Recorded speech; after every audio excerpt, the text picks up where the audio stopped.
हाँ जी, अभी हमने आपको सेंटर ऑफ मास फ्रेम के बारे में जो कंडीशंस थी कि सेंटर ऑफ मास फ्रेम क्या होता है, इसको शून्य संवेग निर्देश तंत्र क्यों कहते हैं, मतलब इसका मोमेंटम, और इसका जो BCM है वो 0 क्यों होगा। इसके अलावा आपको हमने बताया कि यदि सेंटर ऑफ मास फ्रेम में आपको किसी भी पार्टिकल की टक्कर से पहले वेलोसिटी कैलकुलेट करनी है तो क्या फॉर्मूला था उसका, u1 डैश बराबर u1 माइनस BCM, ये आपको समझा दिया था। ठीक है, एल फ्रेम में प्रयोगशाला निर्देश तंत्र में जितने भी टाइप्स के न्यूमेरिकल बनते थे वो हमने आपको पहले वाले लेक्चर में करवा दिए, और अभी हम आपको क्या करवा रहे हैं, सेंटर ऑफ मास फ्रेम में कोलिजन का एक न्यूमेरिकल ले रहे हैं, जिससे आपको पता चले कि एग्जाम पेपर में जो हमने पढ़ाया है सेंटर ऑफ मास फ्रेम के बारे में उसको अप्लाई कैसे करना है, कुछ समझना कैसे है। ठीक है, ये क्या है, ये है सेंटर ऑफ मास फ्रेम में पहले पार्टिकल की वेलोसिटी टक्कर से पहले। ये क्या है, ये है एल फ्रेम में या ग्राउंड फ्रेम में या प्रयोगशाला निर्देश तंत्र में पहले पार्टिकल की वेलोसिटी। ये क्या है, ये पूरे निकाय का सेंटर ऑफ मास की वेलोसिटी।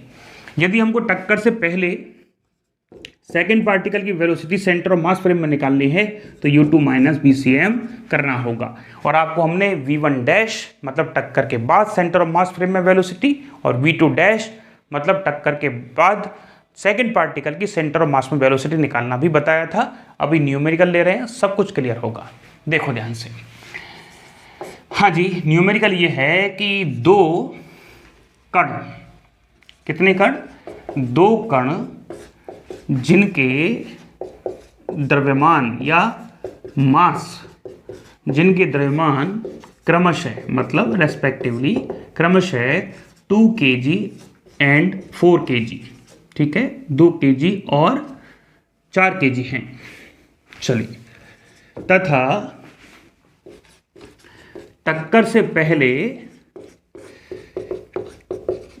कणों के, टक्कर से पहले कणों का वेग या कणों के वेग क्रमशः, हाँ जी, क्रमशः कितने हैं, टक्करों से पहले कणों के वेग क्रमशः ऐसा करो 8 मीटर पर सेकंड तथा 4 मीटर पर सेकंड है।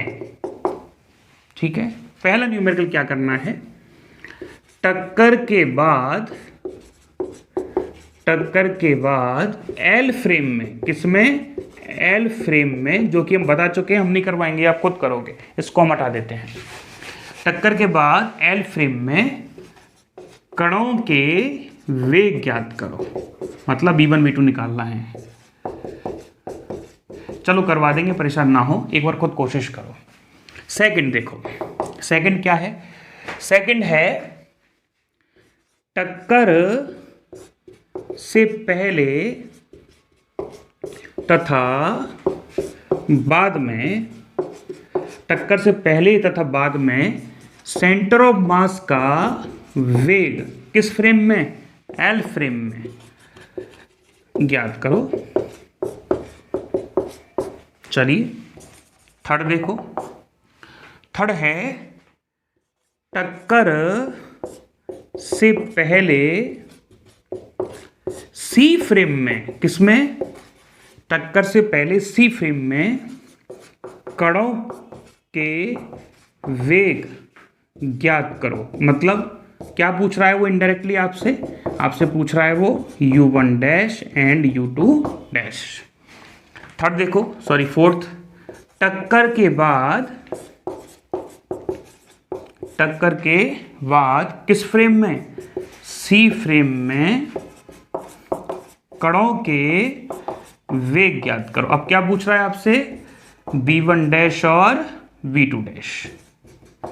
चलो और पूछ लेते हैं, सी फ्रेम में टक्कर से पहले तथा टक्कर के बाद, सी फ्रेम में टक्कर से पहले तथा टक्कर के बाद, हाँ जी, सी फ्रेम में टक्कर से पहले तथा टक्कर के बाद सिस्टम का या निकाय का या COM का कर लेते हैं, सेंटर ऑफ मास का संवेग